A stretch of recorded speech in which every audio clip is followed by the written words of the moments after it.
Hello everyone, कैसे हो आप लोग। उम्मीद करते हैं ठीक ठाक ही होंगे। आज के वीडियो में हम लोग देखने वाले हैं आरआरबी एलपी टेक्नीशियंस भर्ती 2024-25 के लिए, जो कि प्रीवियस ईयर पेपर 2018 का है, जिसमें कि हम लोग मैथ और साइंस के क्वेश्चंस को देखने वाले हैं, जिससे ये भी पता चलेगा कि पिछले पेपर में किस तरह के क्वेश्चंस को पूछा गया था। तो चलिए शुरू करते हैं। इसमें आपको एजीबी क्वेश्चन मिलेंगे और मॉडरेट और हार्ड क्वेश्चंस भी मिलेंगे। तो देखिएगा किस तरह का है। यदि एक आदमी 4 किलोमीटर प्रति घंटा की गति से यात्रा करता है तो उसे ट्रेन पकड़ने में 1 घंटा देर हो जाता है। ठीक है। उसके बाद यदि उसने अपनी गति 5 किलोमीटर प्रति घंटा तक बढ़ा दी जाती है, तब वह ट्रेन पकड़ने में 24 मिनट से चूक जाता है। तो उसे किस गति से यात्रा करनी चाहिए ताकि वह बिल्कुल समय पर स्टेशन पहुंच सके, है ना। तो मान लीजिए कि जिसको वास्तविक समय लग रहा था, वास्तविक समय T घंटा लग रहा था। ठीक। तो जब वह ऐसे, आपको पता है कि दूरी बराबर क्या होता है, चाल इंटू समय, ये ना होता है दूरी बराबर चाल इंटू समय। ठीक है। तो चाल कितना, 4। जब वास्तविक समय, कहने का मतलब T यानी 4 किलोमीटर प्रति घंटा की गति से यात्रा करता है तो उसे वास्तविक समय से 1 घंटा देर हो जाता है, यानी 1 घंटा और इसे चाहिए था। ठीक है। प्लस कहते हैं बराबर, यहाँ पर ये दूरी को दूरी से बराबर कर देते हैं, बस हमारा आंसर निकल जाएगा। जब उसने गति 5 किलोमीटर प्रति घंटा तक बढ़ा दी, यानी अब 5 के रफ्तार से जा रहा है, तो वास्तविक समय T था लेकिन 24 मिनट अभी भी लेट हो रहा है, तो और इसे 24 मिनट लगेंगे। तो यहाँ पर देखिए, ये किलोमीटर पर घंटा में, ये समय घंटा में, तो इसको भी आप घंटा में चेंज कर दीजिए। बस इसको हल कीजिए, आपका टाइम निकल जाएगा। वास्तविक समय कितना था, तो 12 से 2 बार, 12 से 5 बार। ठीक है। तो ये इसको हल किए तो 4T प्लस 4, इसको हल किए तो 5T प्लस, आप 2/5 को 5 से गुना करेंगे तो 2, तो यहाँ से T बराबर निकल कर आ जाएगा 2 घंटा। ठीक है। वास्तविक समय 2 घंटा। तो अब हम देख लेते हैं दूरी कितनी है, तो किसी एक को भी उठा लीजिए, आपका उतना ही होगा। तो दूरी कितना है आपका, 4 गुना T प्लस 1, और 4 गुना T का मान कितना आया है, 2 घंटा प्लस 1, तो ये आपका 4 इंटू 3, 12 किलोमीटर दूरी आ गया। 12 किलोमीटर दूरी आ गया। तो वह पूछ रहा है किस गति से यात्रा करनी चाहिए ताकि वह बिल्कुल समय पर स्टेशन पहुंच सके। तो इसका मतलब चाल अब पूछ रहा है, वास्तविक चाल पूछ रहा है कि नहीं। ये दोनों वास्तविक चाल नहीं थी। तो ये दूरी इतना है और समय हमारा 2 घंटा निकला हुआ है वास्तविक समय। तो बस चाल बराबर क्या, दूरी बटे समय, तो 12/2 बराबर 6 किलोमीटर पर घंटा। ओके। तो ये राइट आंसर है।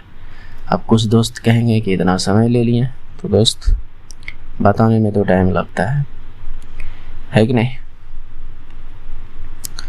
5 वर्षों के लिए प्रति वर्ष 8% साधारण ब्याज पर निवेश किए गए X रुपये पर, और 6 वर्षों के लिए प्रति वर्ष 7.5% के साधारण ब्याज पर Y रुपये के बराबर ब्याज अर्जित करता है, तो X और Y का अनुपात क्या है। ठीक है। तो देखिए, साधारण ब्याज का फॉर्मूला क्या होता है, मूलधन गुना समय गुना रेट बटे 100, यही ना।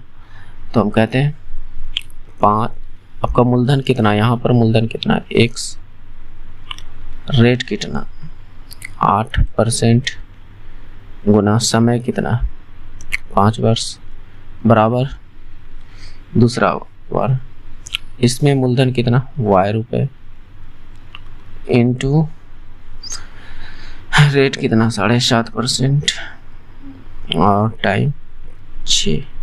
देखिए नीचे में 100 कर सोचते होंगे कि 100 होता होगा तो ये परसेंटेज हट जाता उस स्थिति में नीचे में 100 लगाने पर, है कि नहीं। तो यहाँ से मैं प्रतिशत से प्रतिशत को ख़त्म कर दिया, फिर नीचे उड़ाएंगे तो नीचे में 10, 5 से ये 15 बार में, है कि नहीं, 15 बार में कट गया।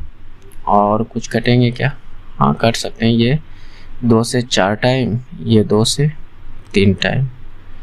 और कुछ कटेंगे तो मेरे उम्मीद से तो नहीं कट रहा है, देखते हैं x और y नीचे आ जाएगा तो इधर क्या हो जाएगा 15 तिया 45 बटे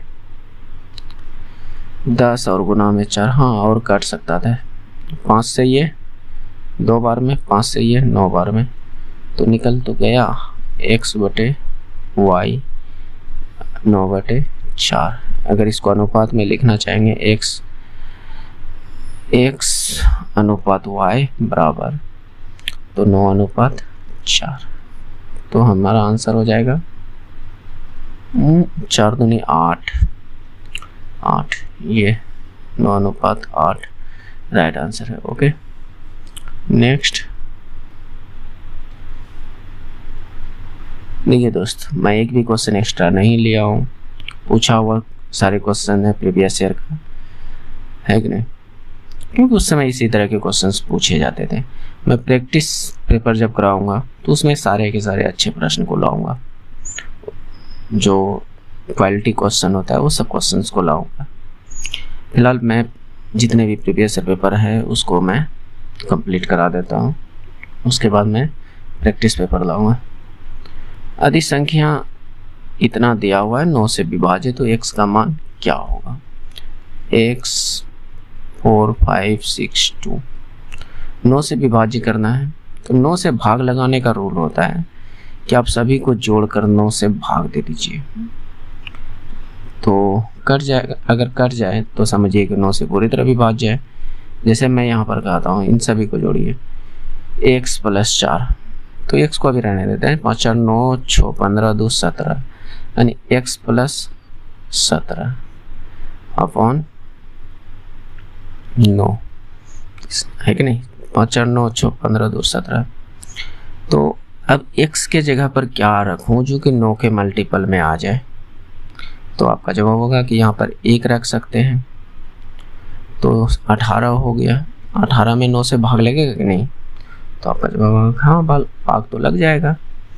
तो एक ही तो आंसर है, वो x क्या है 1 है। या तो फिर इतना नहीं करना चाहते हैं तो डायरेक्ट आप एक और तरीका कर सकते हैं, जैसे 5 4 और 5 9 हो गया, तो 9 तो कट गया, 6 और 2 8 तो नहीं कटेंगे, तो और हमें कितना लेना पड़ेगा 1, तो x को 1 मानना होगा, 8 1 9, तो ऐसे भी हो जाएगा। नेक्स्ट, उम्मीद करते हैं कि आप समझ पा रहे होंगे। देखिए 23 गुना 19 करते हैं तो इतना है, तो इतना गुना इतना करें तो कितना होगा, ये ना, यानी इतना को इतना से भाग दे दें तो फिर क्या होगा। तो एक वक्त तो फिक्स है कि 23 19 437 दिख रहा है, 19 दिख रहा है, तो इसका मतलब 23 होगा। और सारे ऑप्शन में कहीं ना कहीं 2 3 है, पॉइंट का खेल है। अगर झमेला में नहीं फंसना चाहते हैं तो आराम से लिख लीजिए 0.437 अपॉन 1.9। यहाँ का पॉइंट उड़ाइएगा तो नीचे में 1 पर कितने जीरो, तो 4 जीरो। यहाँ का पॉइंट उड़ाइएगा तो ऊपर में 1 पर कितना जीरो, तो आपका जवाब होगा 1 जीरो। तो ये तो हट गया, 437/19 आ गया और यहाँ से 1 जीरो कट गया। तो अब 437 को 19 से भाग देने पर कितना आएगा, तो आपका जवाब होगा कि 23। लेकिन नीचे में 3 गो सुनना है, तो इधर से 3 गो के बाद पॉइंट लगेगा, है तो 2 ही, तो एक 0 बैठाइए और पॉइंट बैठाइए, ये आपका आंसर। ऐसे करने से गलती होने की चांस कम रहता है। हालांकि आप माइंड में ही कैलकुलेट करके समझ कर मार सकते हैं, लेकिन थोड़ा सा चांस रहता है कि गलती हो जाए। 1 से 100 तक की संख्याओं का योग दोनों को मिलाकर क्या होगा, ये पूछ रहा है। ठीक, यानी 1 2 3 डॉट डॉट डॉट यानी 100 तक। तो लगातार संख्या है, तो इसको हम n मान सकते हैं। तो यहाँ पर हम फार्मूला लगा सकते हैं n/2 योग के लिए, जो योग के लिए होगा लगातार संख्याओं के लिए n/2। ये वाला हमारा लास्ट पद भी हो सकता है क्या, लास्ट पद है ही, क्योंकि बोल भी रहा तो 100 तक लेना है। लास्ट यानी last number plus first number यानी फर्स्ट नंबर। ठीक, तो n कितना 100/2, लास्ट नंबर कितना 100, फर्स्ट नंबर कितना 1, तो हल कीजिए 50 × 101 गुना कीजिएगा तो 5 0 5 1 0 एक्स्ट्रा 50, ये आपका राइट आंसर हो जाएगा।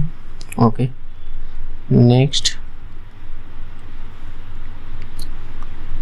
यदि sin x बराबर 3/10 है तो tan x cot x का मान क्या होगा। ठीक है, तो आप सभी को पता है कि sin थीटा बराबर क्या होता है, sin x ये 3/10 है, तो इसका मतलब 1 मिनट, देखिए लंब बटे क्या होता है कर्ण, ये होता है ना। तो आप यहाँ पर पाइथागोरस प्रमेय लगाकर निकाल सकते हैं। जैसे ये 3 है और ये 10 है, तो ये वाला क्या निकलेगा, ये वाला क्या निकलेगा। तो आप पाइथागोरस लगाइएगा 10 - 9 यानी √91 निकल जाएगा इसका। आप लगा सकते हैं, आप यहाँ पर मान बैठा दीजिए। क्या पूछा है, tan x plus cot x का मान क्या होगा। तो tan थीटा बराबर क्या होता है, लंब बटे आधार, लंब 3 आधार इतना यानी 3/√91। cot थीटा बराबर क्या, आधार बटे लंब, आधार कितना 91 √91 ये लंब।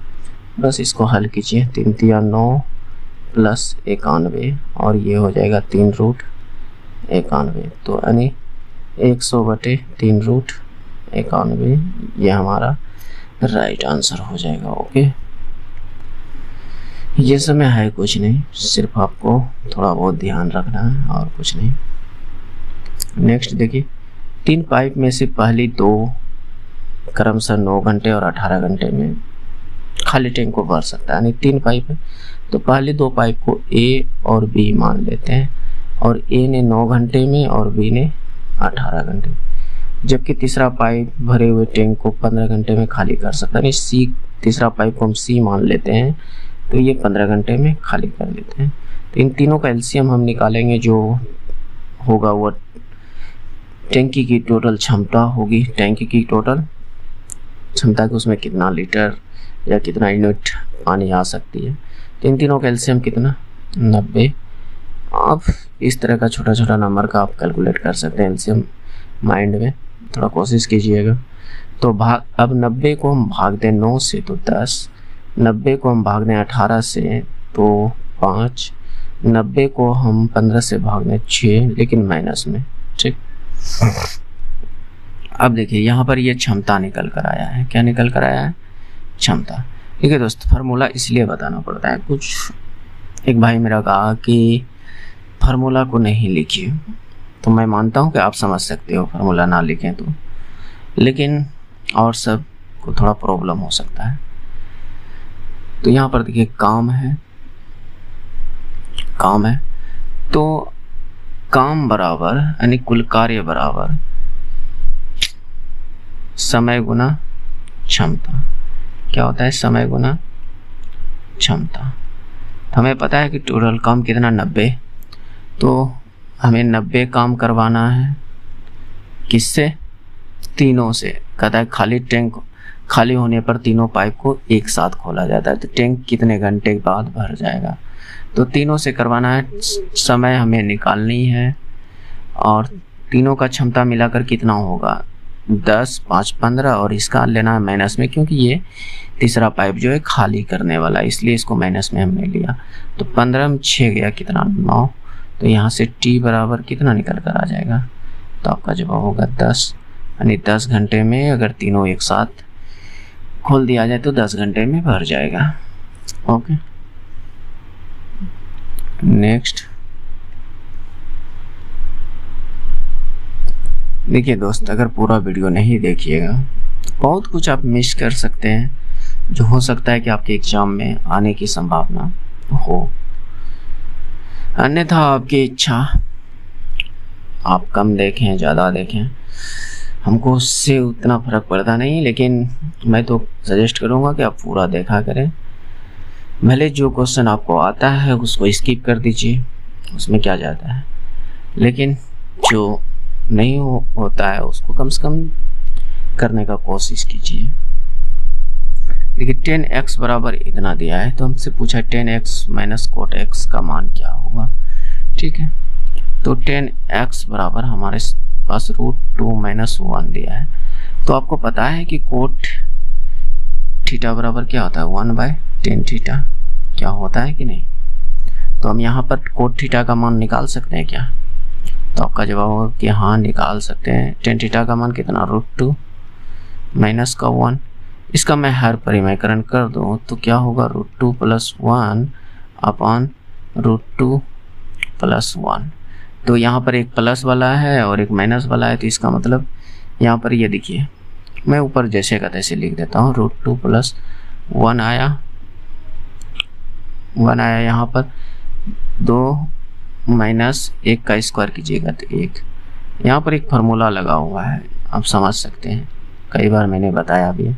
तो ये क्या बन गया √2 + 1, क्योंकि ये घटकर 1 हो जाएगा। हमारे पास कोट थीटा बराबर ये निकल कर आ गया। तो अब जो प्रश्न कह रहा है तो उस पर पुट कर दीजिए 10x माइनस कोट x। ठीक है, तो 10x का मान तो हमें पता है कि √2 माइनस 1 है, लेकिन कोट x का मैंने मान जो निकाला हुआ √2 प्लस का 1 है। तो ये √2 माइनस का 1, इस माइनस से ये इसको गुना करेंगे तो √2 और यहाँ पर माइनस, यहाँ प्लस, प्लस माइनस माइनस 1, तो एक प्लस में एक माइनस में, तो बच गया क्या -1 -1, तो -2 हमारा राइट आंसर हो जाएगा। ओके, चलिए नेक्स्ट। देखिए दोस्तों, आज ऐसे भी मेरा वीडियो बनाने का मन नहीं था, लेकिन फिर मैंने सोचा कि गैप हो जाएगा, और गैप हो जाता है थोड़ा सा प्रॉब्लम हो जाती है। आप लोग भी सोचते होंगे कि आज नहीं मिला। ये वीडियो प्रायः हम जो अपलोड करते हैं 1 PM में आपको मिलेगा। ओके, तो प्रत्येक रोज शायद देखते होंगे कि किसी दिन ऐसा हो कि ना मिले, लेकिन प्रायः इतना टाइम पर आपको एक वीडियो ज़रूर मिलेगा। ओके, तो इसका कहता है कि वर्गमूल निकालें, इसका वर्गमूल निकालें। तो इसका वर्गमूल चलिए निकालते हैं, या तो आप शॉर्टकट लगाइए या तो फिर निकालने का कोशिश कीजिए पूरी तरह से। तो मैं यहाँ पर इसको देख लेता हूँ, ये 8 8 64 यानी 80 का होता तो इसका मतलब ये 6400 हो जाता, लेकिन यहाँ 82 है तो और ज़्यादा होगा, इसका स्क्वायर है कि नहीं, तो ये तो नहीं हो सकता है, हटाइए। और यहाँ पर देखिए 4 है लास्ट में, और जब लास्ट में 4 हो तो इसका वर्ग करने पर तो लास्ट में 6 आएगा, लेकिन जो इधर जो भी आए 4 संख्या, लेकिन लास्ट में 6 आएगा, लेकिन यहाँ पर लास्ट में 4 है, तो ये नहीं हो सकता है। फिर इस 6, इसमें भी लास्ट में क्या है 6 है, 6 का भी स्क्वायर कीजिएगा तो लास्ट में 6 आएगा, इधर जो भी आए, तो यहाँ पर भी 6 आ रहा है लास्ट में और यहाँ 4 है, तो ये भी नहीं हो सकता, एक ही ऑप्शन है करेक्ट। ओके, नेक्स्ट, हालांकि बनाइए अब देखिए 60, एक क्वेश्चन और इस तरह का है, 6084 का वर्गमूल क्या होगा।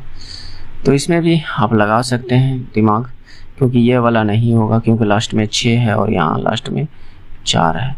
इसका भी स्क्वायर कीजिएगा तो यहाँ पर क्या है, लास्ट में 4 है, लास्ट में 4 रहेगा तो लास्ट में क्या आएगा, इसका वर्ग करने पर 6, तो ये यहाँ पर 6 आ जाएगा, ये भी नहीं होगा।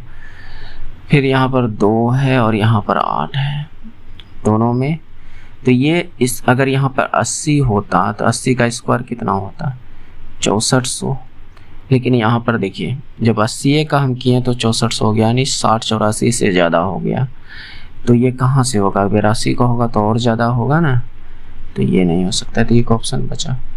हालांकि इसका करके भी देख लीजिए, 8 7 56 दूनी 112, 8 8 64 और 7 7 49, 4 6 2 8 9 1 10 4 1 5 1 6, 6084। ये मैंने शॉर्टकट यहाँ पर लगाया है, इसके लिए मैंने कई बार ट्रिक भी बताया है कि कैसे निकलता है। आप देखिए सभी वीडियो को, कहीं ना कहीं बहुत सारे आपको ट्रिक भी देखने मिलेंगे जिसको हम बहुत जल्दी आसानी से कर सकते हैं, किसी मतलब कि प्रश्न में लगा सकते हैं शॉर्टकट। कहता है एक्स स्क्वायर, ये जो भी मूल समीकरण हो इसका एक मूल 2 है तो दूसरा मूल क्या होगा। तो यहाँ पर x का बराबर 2 दिया है तो यहाँ पर पुट कर देते हैं, तो x के जगह पर 2 पुट करेंगे तो यहाँ पर स्क्वायर है तो इसका मतलब 4, x के जगह पर 2 पुट करेंगे तो यहाँ 6 दूनी 12 प्लस k बराबर 0। तो यहाँ से k बराबर क्या आ जाएगा, 4 में 12 गया तो माइनस का 8, तो इधर प्लस का 8, यही ना। तो अब इस इक्वेशन में पुट कीजिए, क्या है, x square minus 6x plus k बराबर 0। तो x square minus 6x plus 8, k के जगह पर 8 पुट करना। अब द्विघात समीकरण निकाल सकते हैं। तो मैं यहाँ पर एक्स स्क्वायर माइनस, इसको तोड़ो, 4 2 में तोड़ दिए तो 4 2 6 तो हो जाता है, तो माइनस का 4 माइनस का 4x माइनस का 2x प्लस का k बराबर 0। तो यहाँ से x कॉमन लेंगे तो x माइनस 4 आएगा, यहाँ से माइनस 2 कॉमन लेंगे, अच्छा यहाँ पर 8 था दोस्त, k हम लिख रहे हैं, चलिए ठीक। तो यहाँ से x माइनस 4, तो ठीक है, तो x माइनस 2 बराबर 0 और x माइनस 4 बराबर 0। तो x बराबर यहाँ से 2, यहाँ से x बराबर 4, तो 2 तो दिया था, दूसरा क्या आया 4x बराबर, यही राइट आंसर है। देखिए एक लघु चाप की लंबाई वृत्त की परिधि की 2/9 है, तो वृत्त के केंद्र द्वारा काटे गए उपकोण की माप ज्ञात कीजिए। ठीक है, तो देखिए वृत्त की परिधि क्या होती है, 2 पाई r, और इसका बोल रहा है 2/9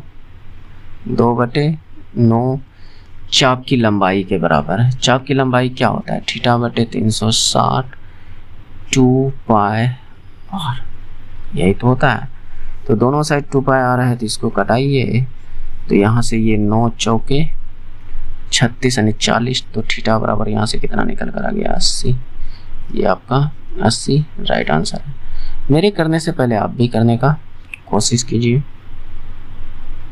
है कि नहीं। यहाँ पर देखिए क्या है, 36 मीटर लंबे एक टावर के शीर्ष का उन्नयन कोण जमीन पर खड़े व्यक्ति की प्रारंभिक स्थिति से 60 डिग्री है। एक 36 मीटर लंबा एक टावर है, इसके शीर्ष से एक व्यक्ति पहले यहाँ खड़ा था, तो इसका कोण बन रहा था 60 डिग्री। ठीक है, फिर कुछ दूर तक इधर गया खिसका, तो अब जो है कोण क्या कर रहा है, उसकी प्रारंभिक स्थिति और अंतिम स्थिति एक सीधी रेखा में है। ये प्रारंभिक स्थिति है और ये अंतिम स्थिति है, एक सीधी रेखा में है। उसकी अंतिम स्थिति से टावर के शीर्ष का उन्नयन कोण 30 डिग्री, यहाँ पर जो कोण बना रहा है वह 30 डिग्री के बराबर है, 30 डिग्री था। तो उसने अपनी प्रारंभिक स्थिति से कितनी दूर तय की, यानी यहाँ से लेकर यहाँ तक कितना दूरी तय किया, तो हम इसको x मान लेते हैं, इसको y मान लेते हैं, ठीक है। यानी यहाँ से लेकर यहाँ तक की दूरी x है और यहाँ से लेकर यहाँ तक की दूरी y है, कोई दिक्कत नहीं होना चाहिए। तो बस अब लगा सकते हैं यहाँ पर जो भी है। तो मैं पहले इसमें लगा देता हूँ इस 60 डिग्री के रेस्पेक्ट में। तो आपको पता है कि tan 60 डिग्री बराबर tan थीटा बराबर क्या होता है। चलिए पहले मैं यहाँ फॉर्मूला, tan थीटा बराबर लंब बटे आधार। क्या होता है? लंब बटे आधार। तो हमें tan 60, यहाँ पर थीटा 60 लेना है, tan 60 और लंब कितना, जो थीटा के सामने वाले भुजा होता है, कोण के सामने वाले, वो लंब होता है, और नीचे वाले जो होता है बाकी बात इधर वाला, ये तो हमेशा कर्ण होगा, ये हमारा आधार होता है। तो आधार कितना है? x। तो tan 60 का मान कितना होता है? तो आपका जवाब होगा कि tan 60 का जो मान होता है 1/√3, 1/√3। तो यहाँ से 36/x, तो x बराबर कितना होगा? 36√3, ठीक है। अब हमें चाहिए y निकालना है, तो हम यहाँ से लेकर यहाँ तक पूरे को हम आधार कुछ समय के लिए मान लेते हैं, ओके। तो देखिए फिर पुनः हम लगाएंगे वही चीज़, लेकिन अब क्या लगाएंगे? 30 डिग्री, 30 डिग्री। तो tan 30 डिग्री, सेम चीज़ लगा रहे हैं, यहाँ तक समझिएगा, सेम चीज़, सिर्फ थीटा को मैं चेंज कर रहा हूँ, ओके। तो tan 30 डिग्री बराबर लंब अब कब उतने हैं और आधार कितना? x plus Y, x plus Y, और x का मान कितना? 36√3। कितना आया? 36√3। कहीं मैंने tan 60 का तो मान गलत तो नहीं डाल दिया? सॉरी, गलत है, ध्यान में आ गया, समझिएगा। tan 60 का मान, देखिए मान मैं भी भूलता हूँ, मैं कोई रोबोट तो है नहीं कि याद रहेगा। तो कितना होगा? ये √3 होता है tan 60 का मान। तो इस हिसाब से ये 12√3 हो जाएगा हल करने पर। ये हो गया 12√3। कितना? 12√3। यहाँ पर मैंने हर परिमेकरण सब कर दिया, आप भी कर सकते हो। तो टोटल कितना, यहाँ ये 36 और ये कितना है? 12√3 प्लस y, ये ना। तो देखिए आगे क्या होता है। 10 अब लगाते हैं, यहाँ पर मैं पेन को चेंज कर रहा हूँ। देखिए tan 30 डिग्री का मान कितना? 1/√3। तो यहाँ से ये 36/12√3 प्लस y, जगह कम पड़ रहा है, 1 मिनट में इधर शिफ्ट करता हूँ। तो ये हो जाएगा आपका 36√3 बराबर 12√3 प्लस y। तो यहाँ से y बराबर कितना? 36 में 12√3 काटिएगा तो कितना बच जाएगा? 24√3। तो ये आपका आंसर हो जाएगा 24√3। हमसे यहाँ यही तो पूछा है कि यहाँ से लेकर यहाँ तक क्या होगा, है ना। तो इतना होगा। नेक्स्ट, उम्मीद करते हैं कि सब क्वेश्चन आप समझ पा रहे होंगे। हालांकि मैं इसका PDF टेलीग्राम पर डाल दूंगा, आप वहाँ से डाउनलोड करके बना भी सकते हैं। PQR एक टैंक को क्रमशः ABC विलयनों को भरने वाली जल प्रणाली है। जल प्रणाली कहने का मतलब कि पाइप वाइप होगा। जब टैंकी खाली होता है तो तीनों जल प्रणालियाँ खुली होती है। तो 3 मिनट बाद टैंक में विलयन C का अनुपात क्या होगा? यदि जल प्रणालियाँ PQR खाली टैंक को क्रमशः 30 मिनट, 20 मिनट और 10 मिनट में पूरी तरह भरता है। यानी 3 प्रणालियाँ हैं जो P, Q और R है। P जो है 30 मिनट में, Q जो है 20 मिनट में और R जो है 10 मिनट में। इन तीनों से हम LCM लेंगे तो कितना हो जाएगा? तो ये 60, तो इस यहाँ से 2 भाग दीजिएगा तो 3, भाग दीजिएगा तो 6, ठीक है। तो कहता है कि 3 मिनट बाद टैंक में विलियन सी का अनुपात क्या होगा जब तीनों प्रणाली को खोल दिया जाता है, यानी कहता है जब उन्हें एक साथ खोला जाता है। तो 3 मिनट में ये इसकी क्षमता है, ये जो है वह इसकी क्षमता है, ठीक है। तो काम बराबर क्या, क्षमता गुना समय। तो 3 मिनट सबको काम करवाते हैं, 3 मिनट इसको भी काम करवाया तो ये 6 यूनिट काम किया, 3 मिनट इसको भी काम करवाया तो ये 9 यूनिट काम किया, 3 मिनट इसको भी काम करवाया तो ये 18 यूनिट काम किया, ठीक है। क्या मेरी बात से सहमत है कि नहीं? तो अब पूछ रहा है सी का अनुपात, सी का अनुपात, सी कितना कर रहा है 18, तीनों का कितना 9 6 15 और 18 33, तो सी का ये अनुपात हो जाएगा, सी का अनुपात हो जाएगा, है कि नहीं।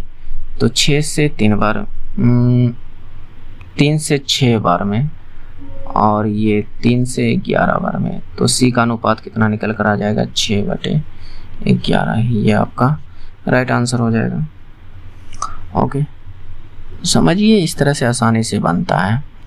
और दूसरा मेथड लगाइएगा, थोड़ा और लोचा में फंस जाइएगा। चलिए, यहाँ पर बोल रहा है एक्स स्क्वायर प्लस के एक्स प्लस के बराबर 0 के मूल्य का पुनरावृत्ति होता है तो के का मान संतुष्ट होगा, यानी के का मान क्या हो सकता है। जब पुनरावृत्ति की बात करें तो आपने एक विविक्तर का फॉर्मूला पढ़ा होगा, डी बराबर जो होता है b² - 4ac, और ये जो d होना चाहिए वह 0 के बराबर होना चाहिए। बात समझ रहे हैं?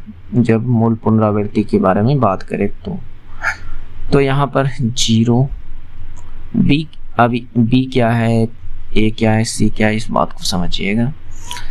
जो x² का गुणांक होगा, यानी x² के आगे जो गुणांक में होगा वह आपका यहाँ पर a होगा, क्या होगा, a होगा, यानी x² के आगे में जो गुणांक होगा, तो इसके आगे में कुछ नहीं है, तो इसका मतलब यहाँ पर x² का गुणांक क्या है, 1 है।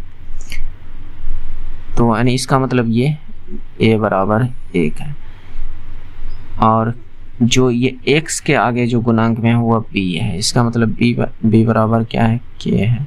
जो यहाँ पर वो सीधा सीधा दिख रहा है वह c है, और c बराबर भी क्या है, k है। मेरी बात को समझ रहे?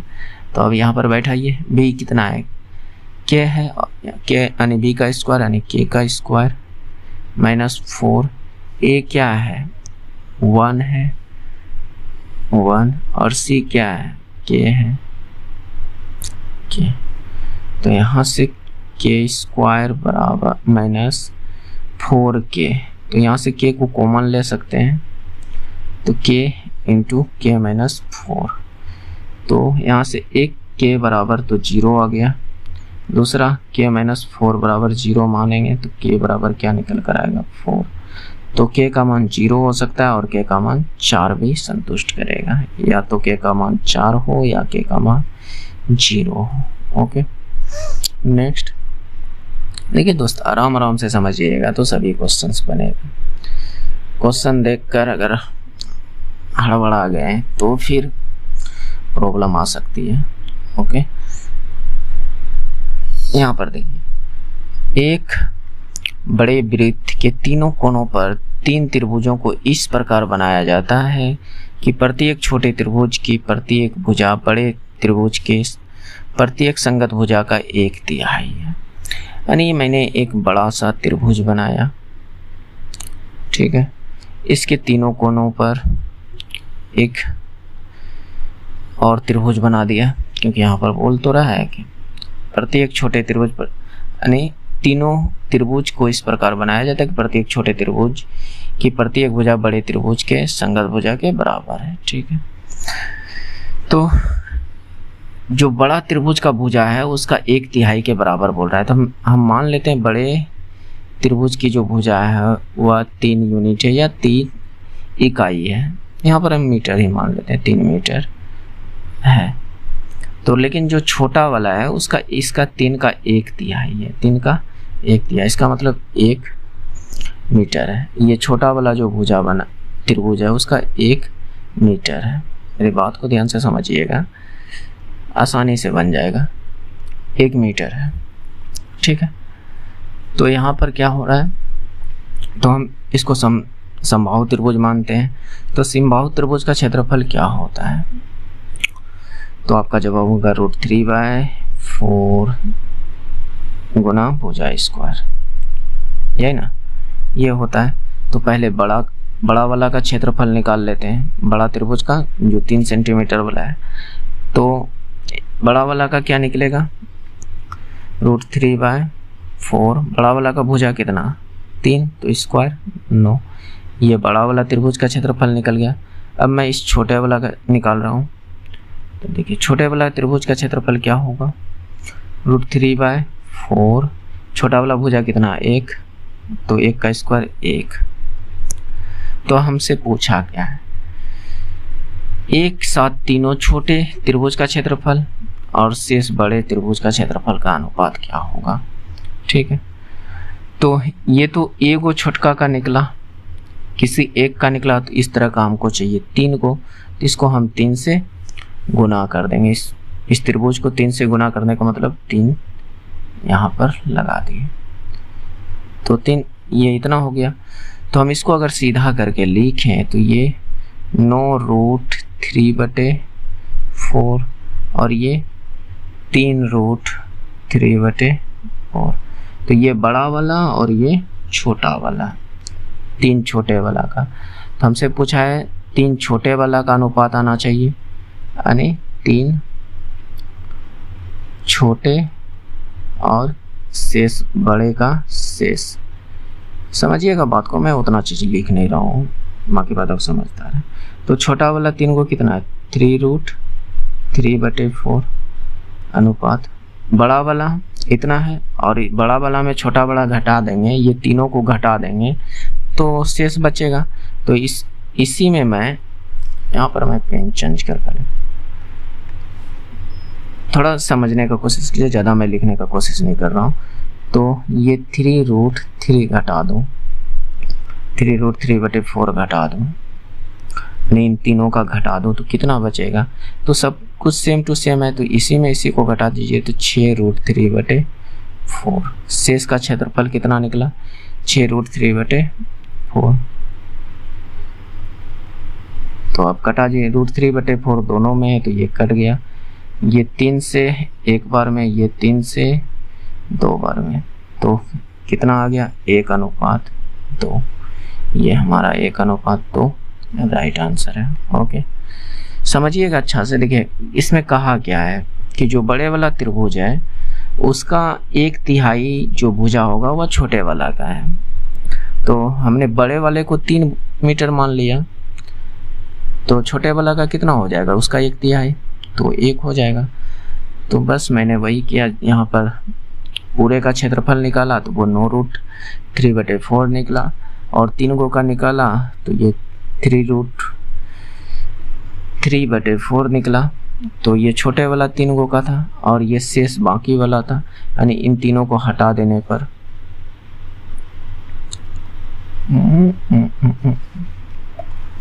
देखिए कहने का मतलब इन तीनों को हटा देने पर, घटा देने पर, तो ये 6√3, बस इसी का अनुपात हमसे पूछा था इसलिए इसको मैंने कर दिया।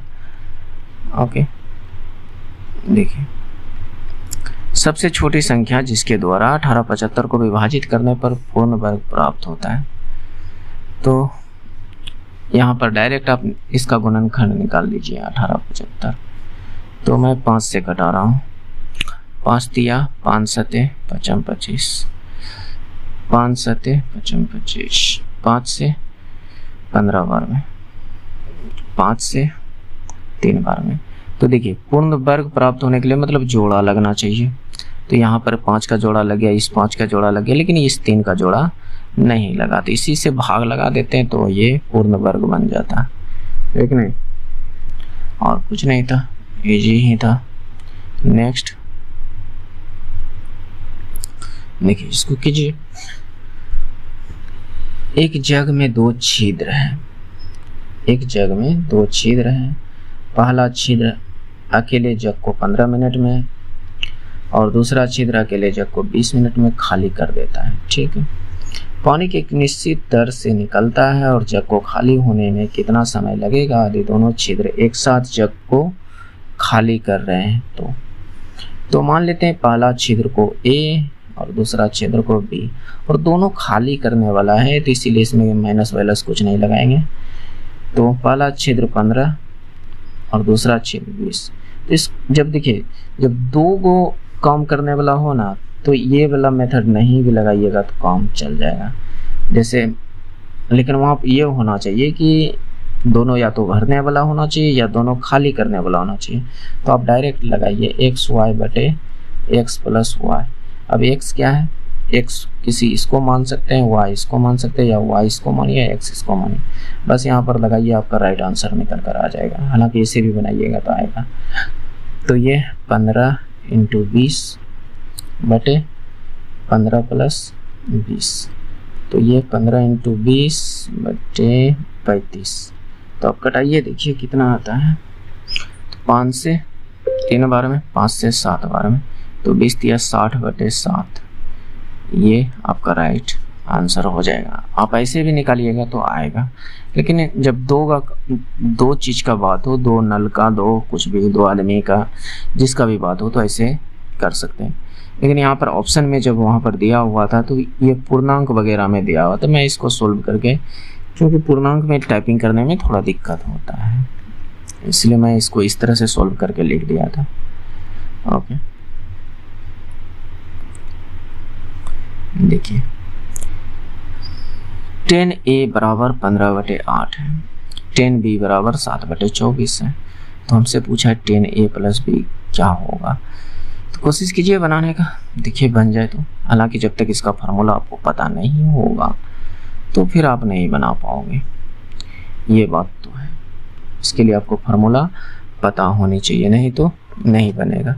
चलिए मैं फार्मूला बताता हूँ इसका क्या होता है। जब 10A + B हो तो इसके लिए जो फार्मूला बनता है 10A + 10B बटे 1 - 10A × 10B। ये फार्मूला आप लोग याद रखिएगा, इसी पे ये प्रश्न बनेगा। तो हमको इतना का मान पूछा है, तो 10A यहाँ पर मैं इसको ले रहा हूँ। देखिएगा 10A का मान कितना 15/8 प्लस 10B का मान कितना 7/24।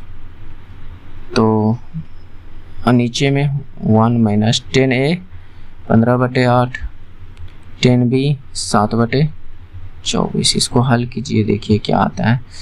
तो 3 से 15 = 45, 7 52/24। और यहाँ से ये 3 से कट जाएगा, यानी इसको नहीं कटेगा, ये 3 से कटेगा। 3 से 8 बार में और 3 से 5 बार में, 7 × 5 = 35/64, यानी 64 में 35 माइनस कीजिएगा। तो हालांकि देखिए आप लोग कीजिएगा आसानी से। तो /64 यहाँ से कितना निकल गया, 14 में 5 गया 9 और 5 में 3 गया तो 29 बटे, यानी 1 - 29/64। डायरेक्ट 29/64 पूरे ये सोल्व कर दिए थे। यहाँ पर तो मैंने पूरा ही सोल्व कर दिया। ओके, इस पूरे को सोल्व करने पर 29/64 आ गया है, 29/64। अब इसको हल कीजिए, देखिए 52/24 और नीचे ये 64 उठकर ऊपर और 29 नीचे, तो 8 × 64 और 8 दिया इतना। तो 1 मिनट मैं इसको थोड़ा सा ऊपर करता हूँ।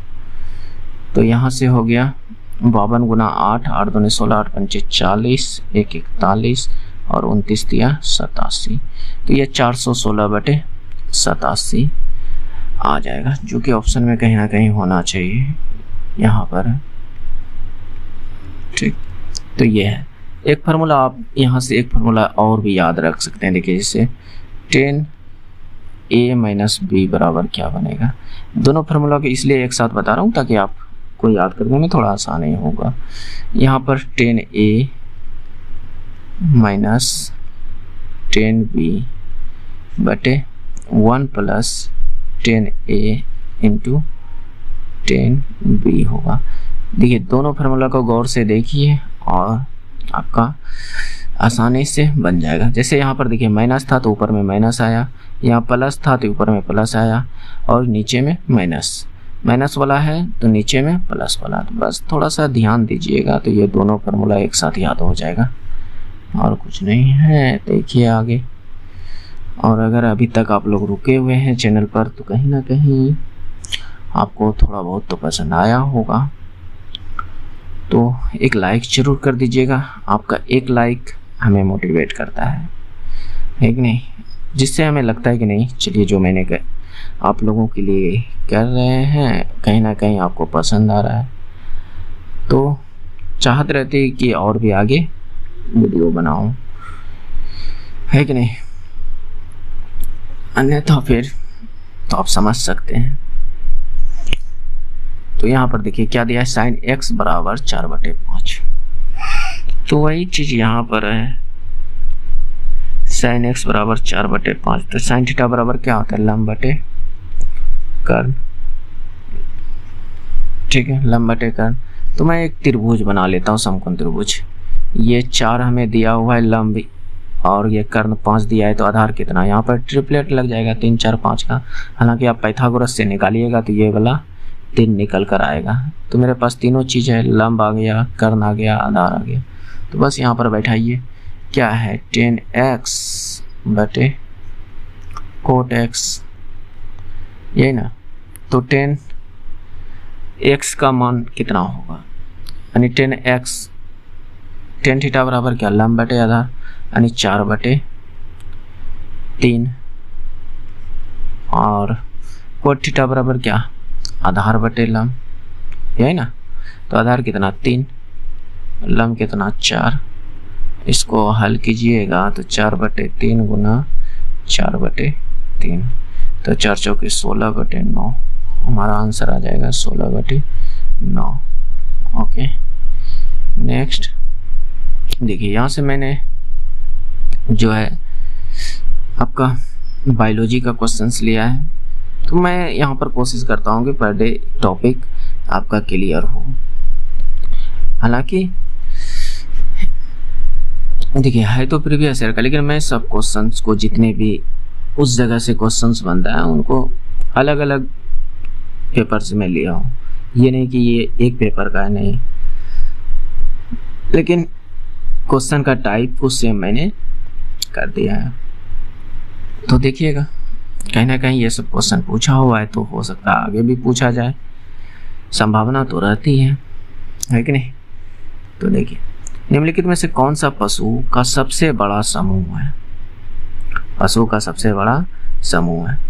देखिए कल के वीडियो में हमने बताया था स्टोरर और यूसिंजर के द्वारा जो यानी जंतुओं को बांटा गया था, 9 वर्गों में बांटा गया था, जिसमें कि बहुत सारे 9 वर्ग, जिसमें निमाटोडा, ऑर्थोपोडा, मोलस्का, पोरिफेरा, ये सब था। तो इनमें से सबसे बड़ा जो संघ है, 9 संघ में जो बांटा गया, सबसे बड़ा जो संघ है वो ऑर्थोपोडा है। क्या है, ऑर्थोपोडा। ओके नेक्स्ट, इसके आगे और भी मैं चर्चा करूंगा, इसी से रिलेटेड और सारे क्वेश्चंस को मैंने डाला है। वैज्ञानिक वर्गीकरण टेक्सोनोमी में वर्गीकरण की मूल इकाई क्या है, मूल इकाई क्या है, तो इसकी मूल इकाई है प्रजाति। देखिए वर्गीकरण के कई इकाई होते हैं, जिसको मैंने अवरोही क्रम में सजा कर लिख दिया है, यानी बड़े से छोटे की ओर। यानी सबसे बड़ा जो होता है श्रेणी के अंतर्गत वह संघ होता है, उससे थोड़ा सा छोटा वर्ग, उससे थोड़ा सा छोटा गण, उसके साथ थोड़ा सा छोटा परिवार, उसके बाद वंश, उसके बाद प्रजातियां, उसके बाद जो प्रजातियां हैं। तो यहाँ पर पूछा गया था, तो कहने का मतलब मूल इकाई यानी सबसे छोटी इकाई प्रजाति है कि नहीं। तो इसको आप क्रम में याद रखिएगा, क्योंकि यहाँ पर पूछा जाता है कि मैंने देखा है क्वेश्चन पूछा हुआ कि वर्ग और परिवार के बीच में कौन से संघ आते हैं।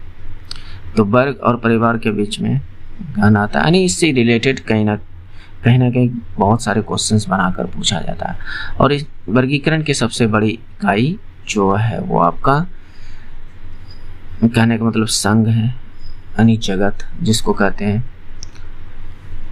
तो ये है सबसे बड़ी इकाई है किंगडम, जिसको इंग्लिश में किंगडम कहते हैं। ओके, नेक्स्ट,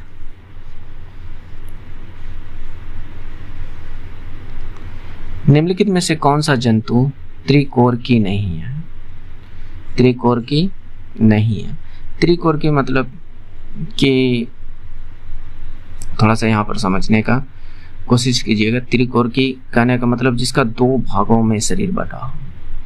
जैसे यहाँ पर मैं जेली फिश को देखूं तो ये दो भागों में बटा है। केचुआ आपका ये 3 भागों में बटा है। स्केरिस 2 भाग में, ये प्लेनेरिया 2 भागों में।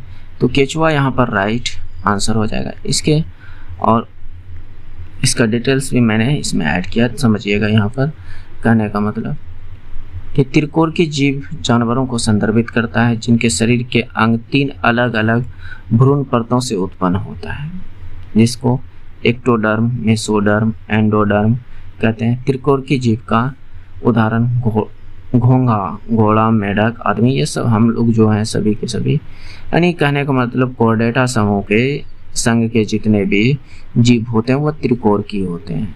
कोर्डेटा संघ के जितने भी जीव होते हैं वो सारा का सारा त्रिकोर की होता है। बाकी बात इनको छोड़कर जो है वो सभी के सभी या तो दुई का समझने का थोड़ा कोशिश कीजिए।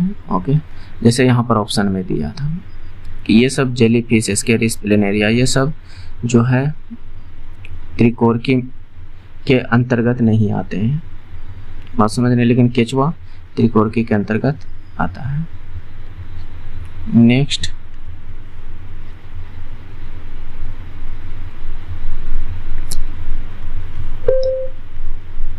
निम्नलिखित में से किस कोशिकाओं को कोशिका की प्रोटीन की कोठी कहा जाता है? प्रोटीन की कोठी या प्रोटीन की थैली कहा जाता है। तो प्रोटीन कहाँ पर बनती है? कोशिकाओं के अंदर, राइबोसोम में। और माइटोकॉन्ड्रिया को ऊर्जागृह कहा जाता है कि नहीं?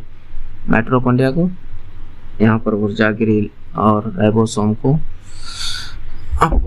आपका जो है प्रोटीन की थैली या प्रोटीन की कोठी, लाइसोसोम का जो है यहाँ पर आत्महत्या की थैली कहा जाता है ना। तो ये सब बातें याद रखिएगा। ये क्लोरोप्लास्ट एक अलग चीज है। नेक्स्ट देखिए, रेड वर्म के बारे में निम्नलिखित में से कौन सा कथन गलत है? तो रेड वर्म मतलब एक प्रकार का ये कीड़ा है, कृमि है, जो कि लाल कलर का होता है। तो रेड वर्म के दांत नहीं होते, ये बात तो सही है, तो ये आंसर नहीं हो सकता है। एक रेड वर्म एक दिन में अपने वजन के बराबर खाना खा सकता है, ये बात भी सही है, तो ये भी आंसर नहीं हो सकता है। रेड वर्म को जीवित रहने के लिए शुष्क वातावरण की आवश्यकता होती है, हाँ, जैसे नमी वाले क्षेत्र में ये सब रहना इसको ज़्यादा पसंद होता है, तो ये भी बात सही है।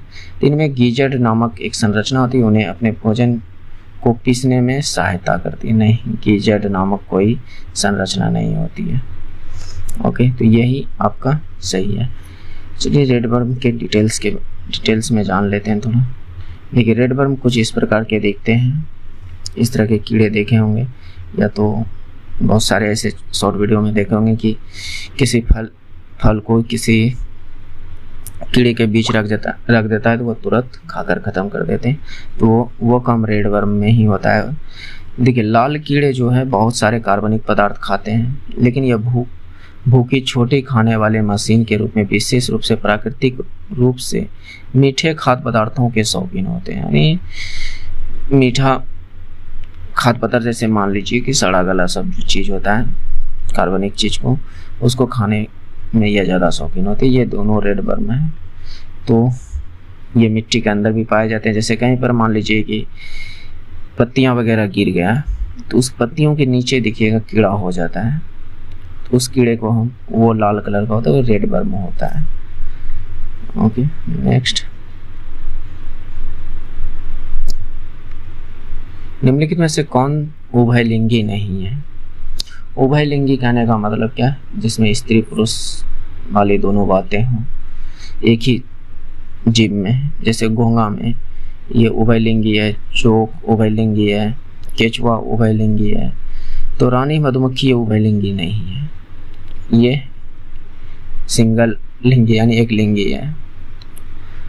तो इसमें देखिए इसका जो होता है नर मादा दोनों अलग अलग होते हैं, लेकिन घोंघा में, जोक में, केचुआ में नर मादा दोनों एक ही में होता है। जैसे आप केचुआ वगैरह देखे भी होंगे, जो जोगटी वगैरह जिसको हमारे गांवों में जोगटी कहा जाता है, कुछ इस प्रकार से होता है। बीच में एक पट्टी नुमा काली पट्टी होती है, तो एक साइड नर होता है, एक साइड मादा होता है, और ये पट्टी ही अलग करता है नर मादा से। ओके, तो इसमें अलग अलग नहीं होता है। तो जोग में भी, घोंघा में भी ये दोनों उभयलिंगी होते हैं। चलिए देखिए नेक्स्ट क्वेश्चन। लीवर बर्ड आमतौर पर नम छायादार आवासों जैसे नदियों के किनारे, दलदली जमीन, नम मृदा, पेड़ों की छाल, गहरे जंगल में उगते हैं। लीवर बर्ड का पादप का थाइलाइड होता है। उदाहरण के लिए मार्केसिया। थाइलस पृष्ठाधार होता है और क्रियाधार से निकटता जुड़ा होता है। पत्तेदार सदस्यों के तने जैसी संरचना पर दो पत्तियों में छोटे छोटे पत्तियां होती है। उपरोक्त में से निम्नलिखित में से किस ब्रायोफाइटा को दर्शाता है? किस ब्रायोफाइटा को दर्शाता है? तो देखिए कहीं ना कहीं ये जो लीवर बर्ड है ये एक पौधा है जो पूरी तरह विकसित पौधा नहीं है, तो ये ब्रायोफाइटा लीवर बर्ड को ही दर्शाता है। ओके, तो चलिए देखिए इसका भी डिटेल्स मैंने ऐड किया है। जैसे कुछ लीवर बर्ड के पौधे इस तरह से दिखेंगे।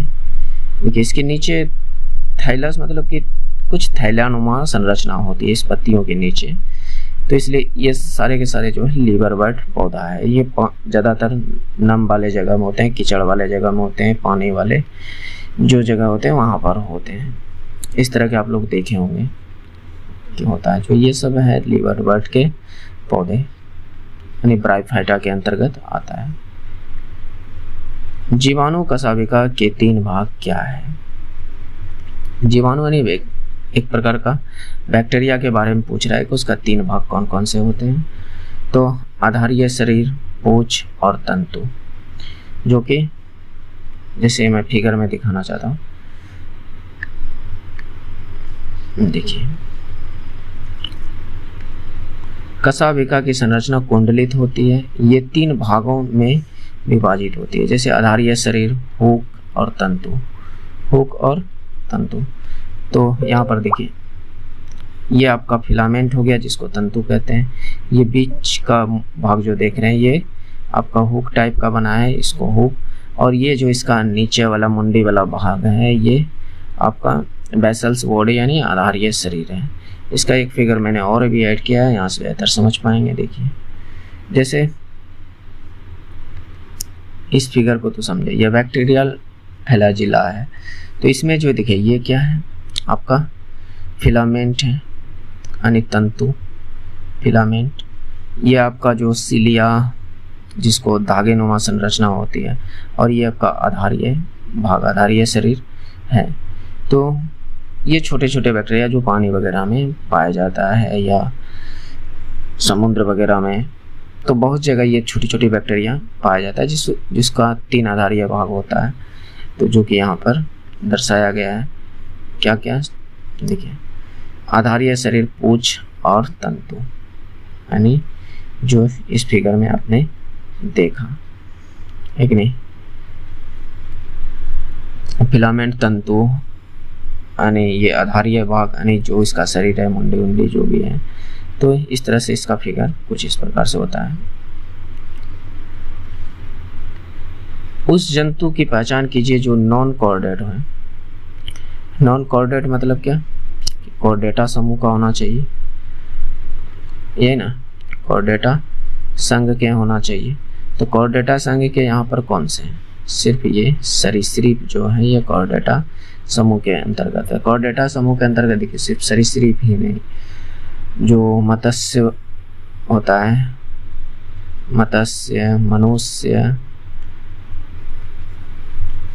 पक्षी, यानी ये जो बड़े बड़े जीव होते हैं वह कोऑर्डिनेटा समूह के अंतर्गत आते हैं। जो कि ये सब तो अलग अलग संघ के हैं, ऑर्थोपोडा, पोरीफेरा, एरेक्निड, तो ये सब अलग हैं जो कि यानी नॉन कोऑर्डिनेट है, जिसमें स्पाइनल, सीधा सीधा कहने का मतलब एक पीछे में, जैसे हम लोग के शरीर के पीछे में एक स्पाइनल कोड होती है, इन सब में नहीं होता है, इन सब में नहीं होता है।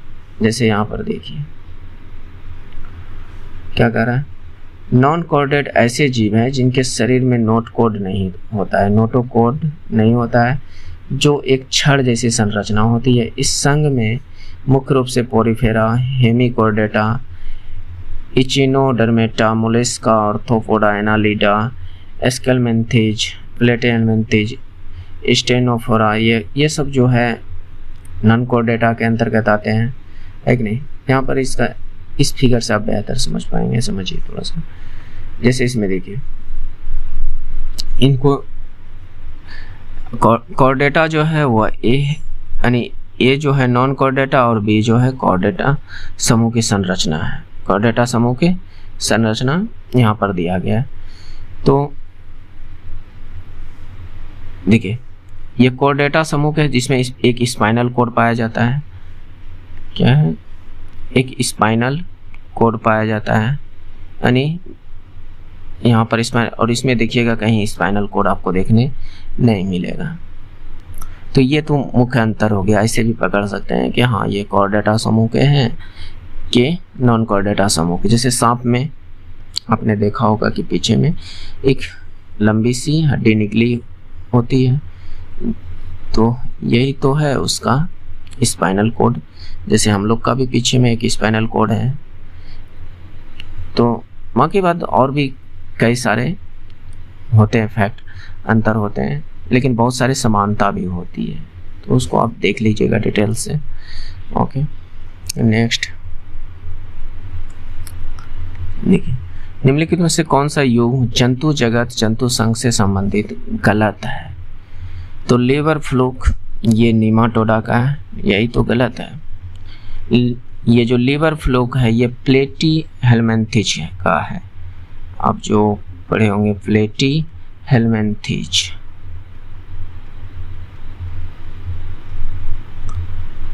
प्लेटीहेल्मिन्थिज का है, ना कि नीमाटोडा का। तो नीमाटोडा का क्या उदाहरण है? इसका उदाहरण है गोल कृमि, गोल कृमि। बाकी बात साइकन ये पोरीफेरा के अंतर्गत आते हैं, और ऑर्थोपोडा ये झींगा ऑर्थोपोडा के अंतर्गत झींगा आते हैं, बिल्कुल सही है। इकाइनोडर्मेटा के अंतर स्टारफिश आता है, ये भी सही है। तो यही एक गलत था जो कि यहाँ पर इसके अनुसार ये सही होगा। नेक्स्ट देखिए, इस क्वेश्चंस को मैंने पिछली वीडियो में थोड़ा सा मिस्टेक्स हो गया था, लेकिन एक दोस्त पता नहीं क्या क्या बोले उसके बारे में। मैंने यहाँ पर 20% के को हमने 1/4 बोल दिया था, 1/4 बोल दिया था। तो फिर वह हमको कमेंट में लिख कर भेजा कि भाई 20% के बराबर 1/4 नहीं 1/5 होता है। तो ये बात तो दोस्त हमें भी पता है, लेकिन उसमें जो इतना बात लिखा हमें उससे कोई प्रॉब्लम नहीं, हमें उससे कोई प्रॉब्लम नहीं। लेकिन उसने एक हंसने वाला इमोजी लगा दिया, हंसने वाला इमोजी लगा दिया। तो थोड़ा सा लगा कि इतनी सारी क्वेश्चंस बताएं, उसमें उसको कहीं कोई प्रॉब्लम नहीं, उसके बारे में वो एक भी अच्छा कमेंट नहीं कर सके। लेकिन थोड़ा सा वो गलती यहाँ पर देख लिया कि 20% को मैंने 1/4 लिख दिया। तो फिर भाई हंसने वाला इमोजी लगा रहे हो, कहाँ हो दोस्त। तो चलिए मैं इसको यहाँ पर सही करवाने का कोशिश करता हूँ। देखिए, हालांकि उस भाई को थैंक यू बोलना चाहता हूँ जिसके वजह से उस क्वेश्चंस में गलती हुई थी, जो यहाँ पर सुधार हो सकता है। लेकिन दोस्त, गलती तो इंसान से हो सकती है, और मैं भी एक इंसान हूँ, ना कि कोई रोबोट या ना कोई भगवान। मैं इंसान हूँ, गलती हमसे भी हो सकती है, आपसे भी हो सकती है। अगर गलती नहीं होती हमसे आपसे, तो कहीं ना कहीं एग्जाम में 100 में से 100 लाते। बात सही है कि नहीं? तो आप कितनों बढ़िया से कोशिश कीजिए एग्जाम में क्या कहीं भी, अगर 100 क्वेश्चंस कर रहे हैं, बाय मिस्टेक कम से कम 2 से 3 क्वेश्चन तो ज़रूर गलती हो जाएगा। ये नॉर्मल सी बात है। तो दोस्त थोड़ा समझिए, ये कोई बड़ी गलती नहीं थी, माइनर सी गलती थी, ठीक है। तो इस क्वेश्चन को कीजिए। ताजे फलों में 72% पानी है, सूखे फलों में 20% पानी होता है, तो 100 केजी ताजे फल में कितना सूखा फल प्राप्त किया जा सकता है? ठीक है, तो देखिए 100 केजी ताजे फल में 72% पानी है, तो इसका मतलब 100 का 72% पानी होगा। तो इसमें सिर्फ फल यानी कह सकते हैं गूदा वगैरह जो होगा कितना होगा, तो आप कह सकते हैं कि 28 केजी होगा।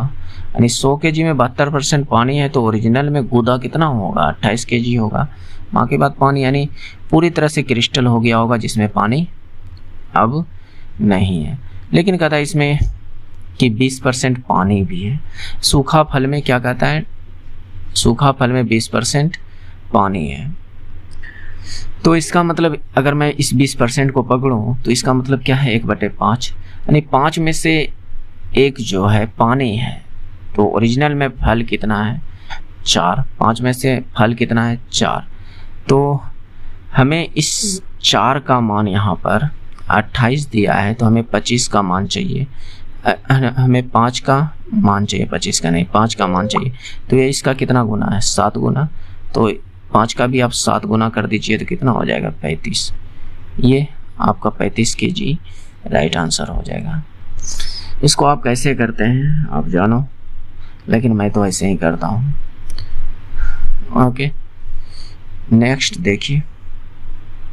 चलिए, ये टोटल मैंने इस वीडियो में कोशिश किया कि सभी क्वेश्चंस को अच्छे से समझाऊं। हो सकता है कहीं गलती भी हुआ हो, तो उसके लिए सॉरी दोस्त, लेकिन मैं कोशिश करता हूं कि गलती ना हो। अगर गलती हो जाती है तो आप कमेंट में ज़रूर बताएं, लेकिन थोड़ा मजाक उड़ाने से पहले सोचें कि मैं दोस्त इसमें लगभग 31 क्वेश्चन कराया। अगर 31 क्वेश्चंस में कहीं बोलने में मिस्टेक हो जाए, कहीं हो सकता है कुछ लिखने में मिस्टेक हो जाए, तो फिर उसके लिए मैं क्या कर सकता हूँ दोस्त? गलती तो हो सकती है ना।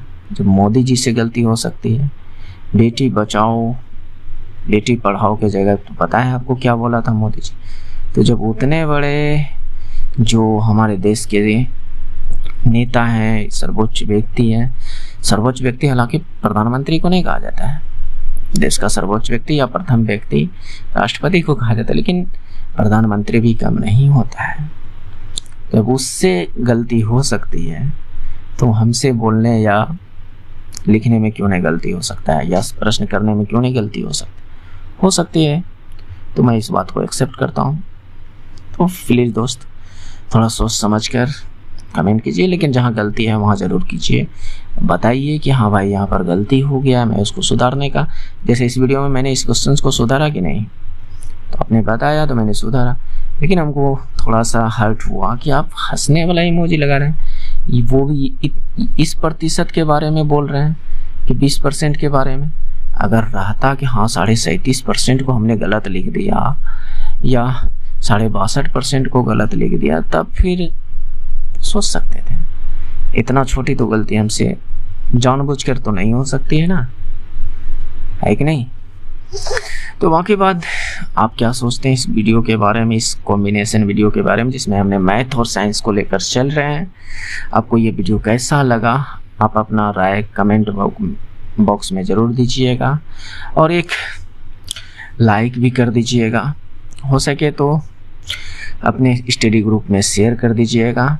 और अगर आप चाहते हैं कि हमारी वीडियो आपको प्रॉपर मिलती रहे हर दिन 9 बजे, तो आप चैनल को सब्सक्राइब कर लीजिए और बगल में घंटा वाला बटन होगा, उसको दबा लीजिएगा, है कि नहीं।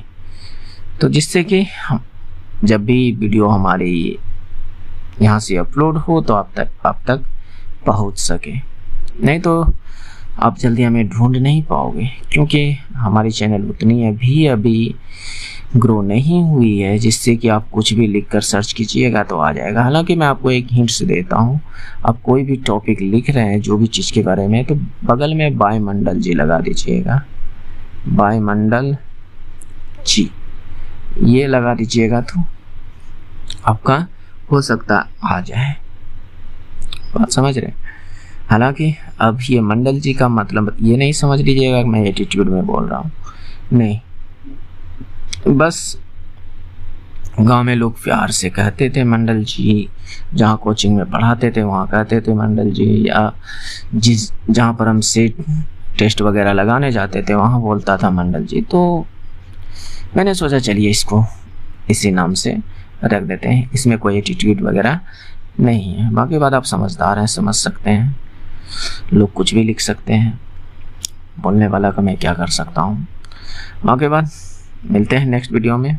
जय हिंद, जय भारत, थैंक्स फॉर वॉचिंग।